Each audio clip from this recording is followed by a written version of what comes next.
Now for our story. Tonight at Aunt Mary Lane's farm, the hum of low voices can be heard from the semi-darkness of the front porch where Aunt Mary and her old friend and helper, Lefty Larkin, are enjoying the cool of the evening. Well, Lefty, I'm afraid we won't be able to sit out here much longer after supper. Pretty soon the nights will be getting too chilly. Yeah. But you know how you are, Aunt Mary. You're a regular Eskimo. The way you bundle up sometimes and come out even when you can see your breath practically turning into icicles. What an exaggeration, Lefty. The newspaper man in me. I should think it was.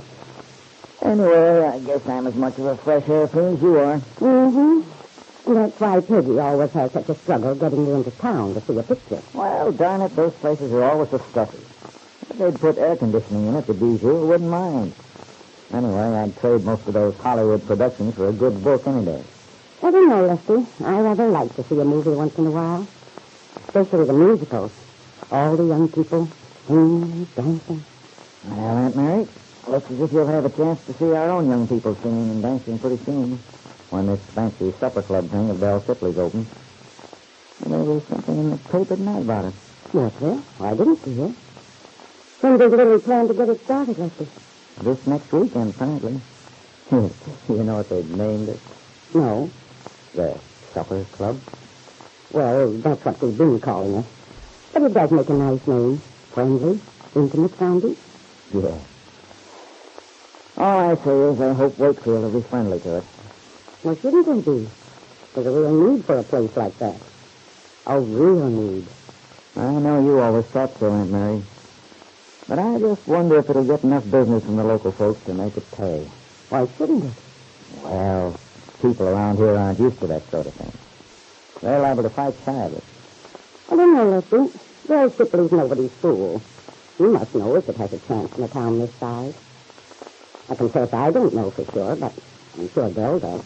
Yeah, you're right about Belle's being a smart businesswoman. I guess she wouldn't sink her dough in anything like that if it didn't show some hope of paying off. Well, it isn't just that with Belle. She knows how I had my heart set on getting a place for the youngsters to go. She won't make any money on them. She only intends to charge them 75 cents a couple. And she's trying to make her profits on the grown-ups, huh? That's right. Although, to tell you the truth, I believe Belle will be satisfied just to make expenses. At least for the first 6 months or so. And I certainly hope she does.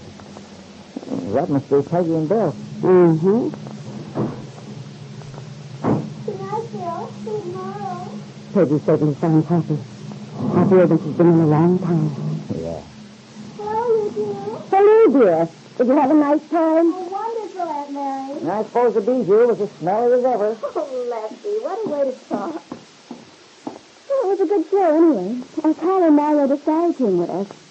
That was nice. Wasn't it? You four seem to be getting along fine. Mm-hmm. Mario's a very strange boy, though, Aunt Mary. What do you mean, dear? I know he can be very charming sometimes. Yes, but he's so moody. You never know what mood he's going to be in. Mood. I don't like moody people myself. Is Mario moody tonight, dear? Well, in a way. You know, when we had dinner there the other night, Mario was a lot of fun after the first few minutes. He was laughing and joking and having a great time. You could tell he's just crazy about Bill. I understand he's pretty crazy about his wife, too. Oh, he is. He just worships her. But what about tonight? Well, he was sort of quiet, didn't say much. And he kept watching Carla all the time. Watching her? How do you mean? Oh, I don't know exactly.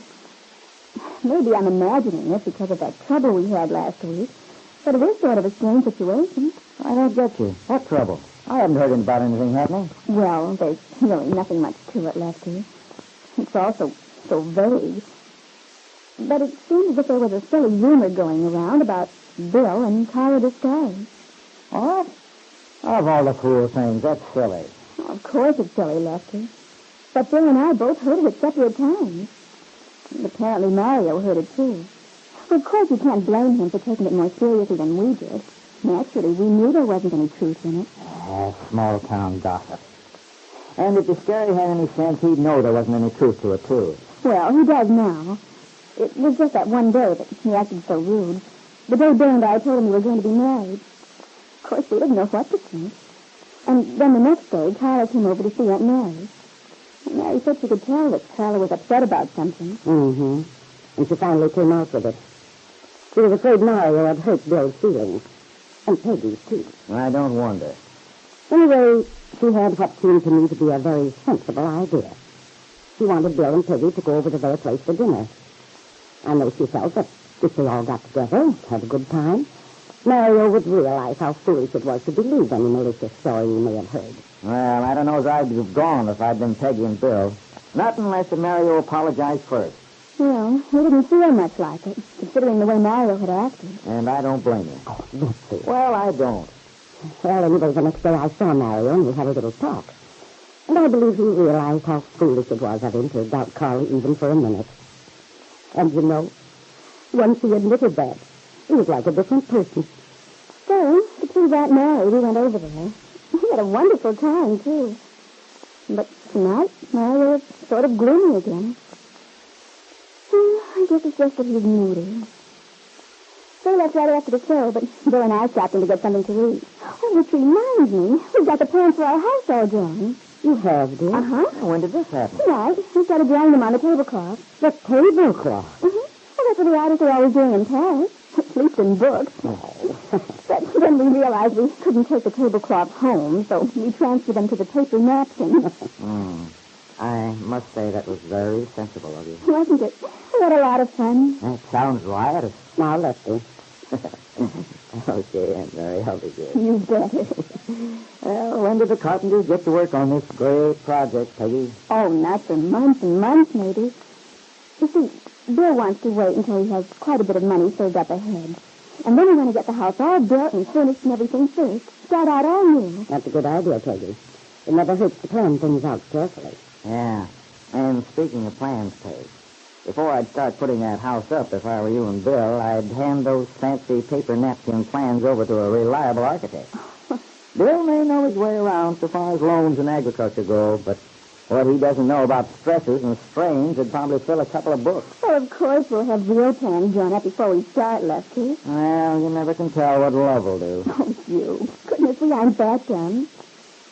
Well, I think I'll go in. I'm a little tired. Night, Aunt Mary. Night, Lefty. Good night, dear. Sleep well. Good night. I don't think she heard you, Lefty. Oh, well. Something wrong, Lefty? No, Aunt Mary. Isn't Peggy cheerful and happy lately? Making plans with Bill. Looking forward to a new life. Yeah. I know she's looking forward to it. And that's what gives me a little chill every once in a while. I hate to have her disappointed. Do you think there's any reason she will be? I wonder. But Lefty. I know, Aunt Mary. Trouble with me is I have a memory like an elephant. Not that I hold it against Bill, but I can't help feeling that boy's bad news for Peggy. He has been in the past, and he probably will be in the future. That's ridiculous. Well, I've got a theory that some people draw bad luck like a magnet draws nails. And I'm very much afraid Bill needs one of them. Now, take this to scary thing. But Lefty, surely you don't really believe there's anything in that story. No, of course I don't. I know that Bill's in love with Peggy. I also know he wouldn't look at another girl. And I believe he's honorable enough so that if he did, he wouldn't take on a married woman or wife of a friend of his. I should hope so. And yet, well, it seems as if trouble just naturally seeks that guy out. And if Peggy's around him, it'll touch her, too. That's what bothers me, Aunt Mary. Look at it this way. It's hard enough to understand how a story like that gets started in the first place. But if it does, why does Bill's name have to be mixed up in it? Why not Joe Blow instead? That's what I don't get. Why is Bill always in the center of whatever bad luck happens to be around? There's an answer to that, Lefty. A very simple answer. The reason why bad luck seems to dog Bill Meade is that his ex-father-in-law, Ben Calvert, has always been at the bottom of it. It's Ben, in his hatred, who is plotting to destroy not only the happiness of Bill and Peggy, but of Mario and Carla Descari as well.